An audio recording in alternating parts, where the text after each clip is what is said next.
So a quick walk around the USB before we get stuck into the creative bit, which is super exciting. So your USB will come in your box. There's no leaflet inside, but if you go onto highlightcrafts.com and go to Digital Craftorium, I'll make sure that the downloads are on there. So there'll be a download of what the images look like, and there'll also be a download of all the separate composition pieces as well. So you're not guessing what number 1 looks like or what number 17 looks like. So we'll make sure that that is all available for you before we go live on TV. The reason that we're not doing a leaflet in here is because it increases the cost. And with everything else in the world going up, we're trying to keep our USBs at the price that they used to be. So we're trying our hardest. So the fact that you can either view it on your computer or you can print it off at home is another alternative, which is good.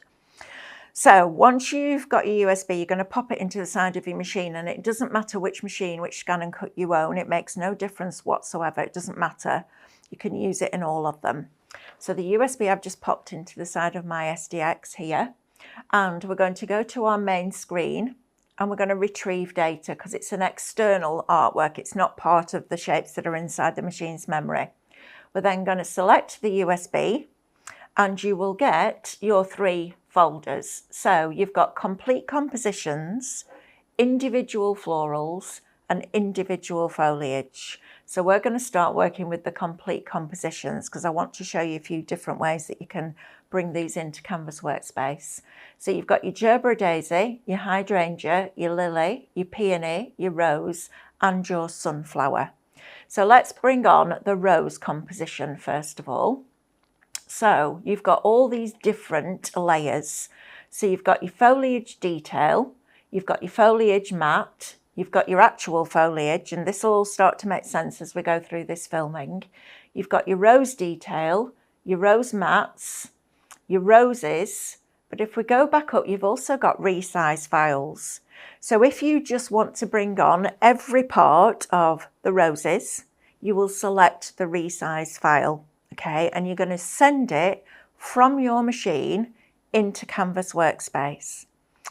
I'm then going to show you later on how you can import the files directly into Canvas Workspace from the USB by putting it into your computer, but I'm going to try and break it down into different sections. So whatever makes sense in your head, there will be something for you, because the way that I learn might be different to the way that you learn.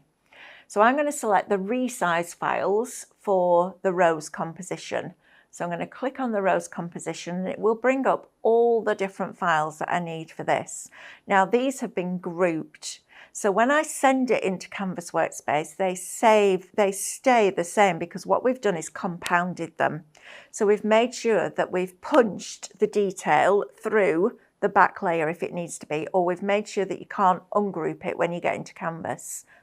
However, if you import them directly into Canvas as individual files, you can ungroup them, or they come into Canvas ungrouped, so you can then start to manipulate it. But words, it's better showing you than talking about it, okay? So the first thing I'm going to do is press OK, and I'm just going to show you the files that you've got in here. So you've got your detail layer for your roses. Then you've got your actual roses themselves. Then you've got the matte layer for the roses. Okay, so you've got your 3 layers for your florals there. Then you've got your detail layer for your leaves.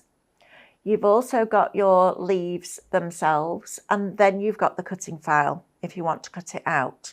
So you can either use that first and position that behind your stencil, or you can use it and cut it out at the end by scanning it in. So you'll see we've got all the layers there that we need to start playing, okay? The alternative to that is if you just wanted the roses, you could go to Retrieve Data, you could go into your USB, you could go into your Complete Compositions, and you've got them all individually. So I'm going to bring up the roses.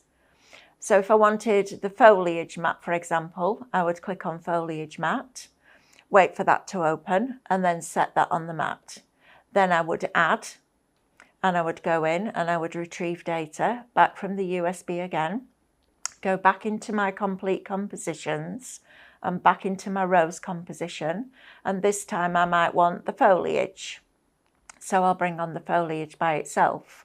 So now this is grouped and this is grouped. So you could then position those inside each other and cut that out if you wanted to, or stencil the whole thing and then cut your flowers out and put them over the top. But I'm going to show you a really neat way in Canvas Workspace of creating everything that you need.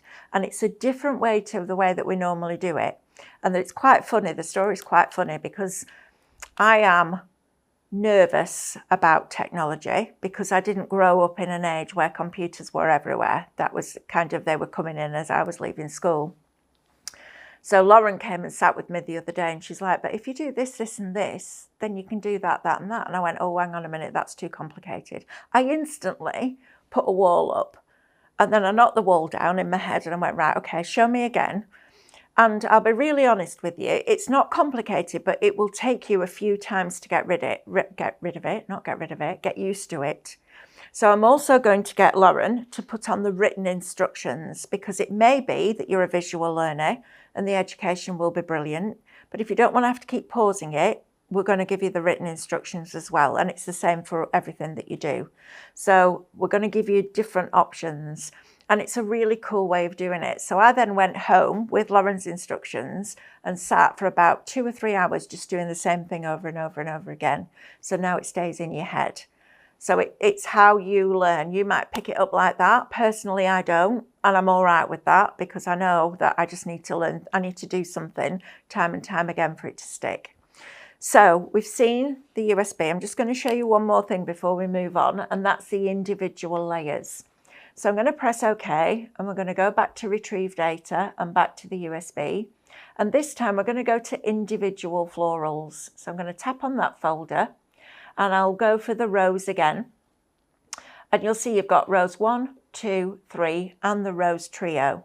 So if I go to rows 1, it brings me up this, and I'm just going to group this together so I can make it bigger for you. So I'm going to multiple select everything on the mat, go to Object, Edit and Group It, and then I'm going to make it bigger so that you can see it a bit clearer. Okay, and then we'll press OK and we'll ungroup it and tap the screen to release the shapes. Now I'm going to bring this one over here, so that's the detail layer. That's the actual rose head itself, and that's the bit that will cut it out. If you import these directly into Canvas Workspace, everything is ungrouped. So if you just save it into Canvas, it ungroups everything, and it's a nightmare, because then you can't grab all the pieces of the roses and you can't grab all the pieces of the detail. So what we do is we open them in here and then we send them into Canvas Workspace. So that's a little bit different to what we've done before. So I'm going to make a note of that. I'm going to ask my producer Andrew to make a note of that so I can show you that when we come back to it at the end. But always open it up here first and then send it in, because trying to grab all those little bits when they're all in a pile is quite difficult. Okay, so I think what we'll do now is go straight into Canvas, and I'll show you exactly what we do to create our bespoke stencils, which is super cool. Okay, I'll see you in a minute. If you want to see more from Highlight Crafts, make sure you click the like button. Subscribe by clicking the subscribe button below, and click the bell icon to receive notifications of all our future content. You can also click here to see our latest video, or click here to see more videos like this one.